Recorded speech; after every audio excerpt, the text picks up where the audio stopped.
Hello there, Commandants. Shikikantachi, irashai. Welcome to my PGR video series of Constructs Deconstruction. Last time we showcased how strong Chrome Arclight can get with each of his upgrades. This time, with the release of Kowloon Metropolis, Lucia will get her new frame called Plume. So that's who we are going to take a look at in this video. I made Arclight video aiming for a regular spender of the game, but with the feedback I got from that video, I decided to change the format a little bit to try to help newer players by going over the constructs themselves as well. This way, even if you don't know the game well or haven't seen the construct being discussed, you will be able to understand the video better. With that in mind, let's get your black cards ready. We are deconstructing the construct.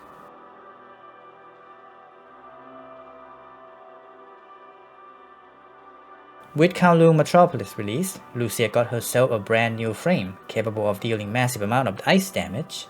Finally, we have a construct that will be able to help us push further wave in Ice War Zone or in Phantom Pain Cage. Now let's break down how she operates. Plume has two modes, normal form and Arctic form. Arctic form gives Plume 50% extra ice damage for a duration, so you will want to be in that form most of the time. Her general rotation would be to use 2 triple ping to gain max energy and then go into her Arctic form. Use 3 pings to gain stacks on her signature move and unleash it. The more stacks, the more damage it deals at maximum of 4 stacks, but the animation gets a bit longer as well, so keep in mind when using her signature move in time sensitive contents. All the testing in this video will be her damage during her Arctic form. Let's take a look at her setup for the base value. She will be using her signature 6 stars weapon as well as 4-piece Hana and 2-piece Darwin memory set. Keep in mind that on her release we don't have any other ice construct, so Plume is the only one who can activate the ability on Ice Stunner memory. My recommendation would be to run her with Hana and Ice Stunner for now, and pair her with Ayla or Lucia Lotus, who equipped with the new memory Su Wen Yuan and Gloria memory. This Su Wen Yuan memory has a chance to activate Frost debuff that reduces enemies' ice resistance, but since it's not guaranteed to activate, equipping it on a construct with multi-hit QTE is very recommended. With that out of the way, let's get testing. This time around, I'm not going to bore you with all the damage showcase. I'm just going to show the base damage once, and I'll put up the spreadsheet right away for all the testing. Also, in order to be able to test the 3rd slot resonant on her 6-star weapons later, I have decided to test all out damage on Rosetta instead, so let's take a look.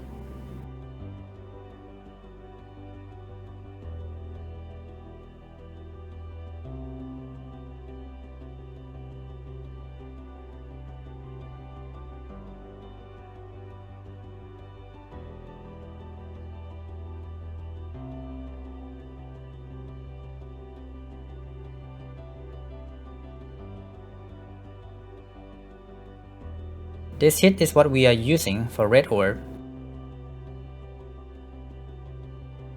This hit is what we are using for yellow orb. This hit is what we are using for blue orb.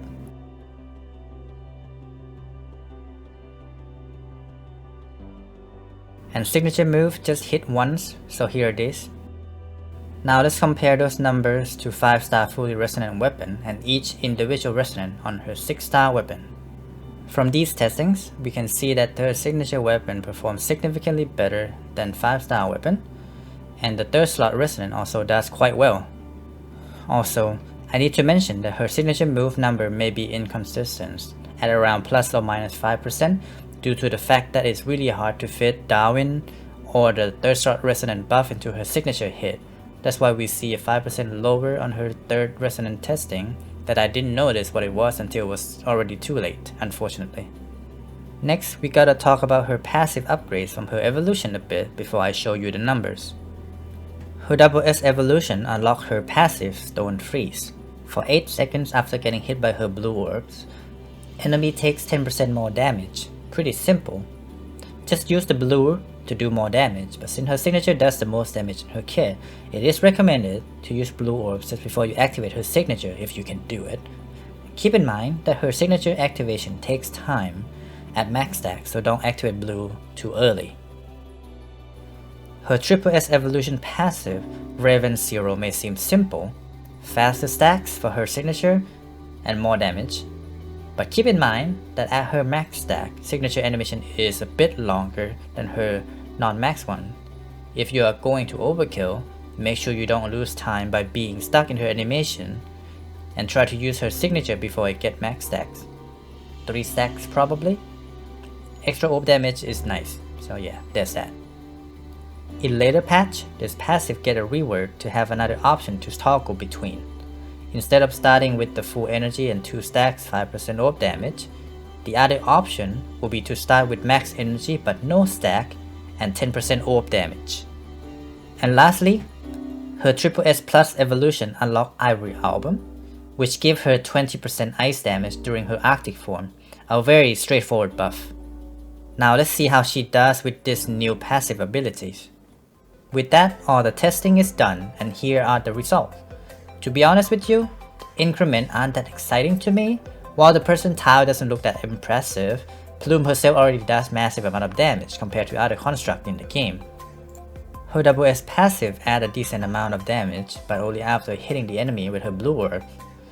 Her S passive adds just about the same as her S, but only in Arctic form. Keep in mind that her S passive get her into Arctic form with full energy right away upon entering the stage. Very useful in Pain Cage where you want to kill the boss ASAP. And her S Plus passive is pretty nice, but for how much it costs in terms of black cards or rainbow cards, it's pretty pricey. But at the same time, it could also be the difference between being able to kill the Pain Cage boss with just 3 stacks of signature instead of 4, saving precious seconds there. During the testing, I found a little trick to maximize her damage on her signature move with her signature weapon. We have seen how long her max stack signature takes to dish out the damage. Her weapon has a 5 seconds buff after 3 ping, and Darwin has a 4 seconds buff after orb ping. In order to get the maximum damage for her signature hit, you wanna go into the Arctic mode and wait a few seconds, then do a triple ping before Matrix dodge, and then signature right away to keep all the buff from her weapon and Darwin active during the animation.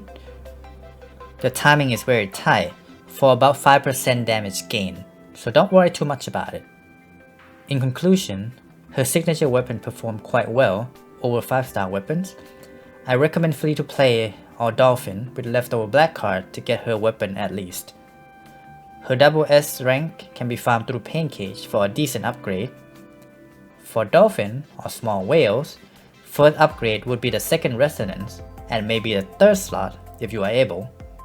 And for you Giant Whales, you don't need me to tell you what to do. And that concludes the deconstruction of Lucia Plume. I hope that this video helped you with your upgrade decision.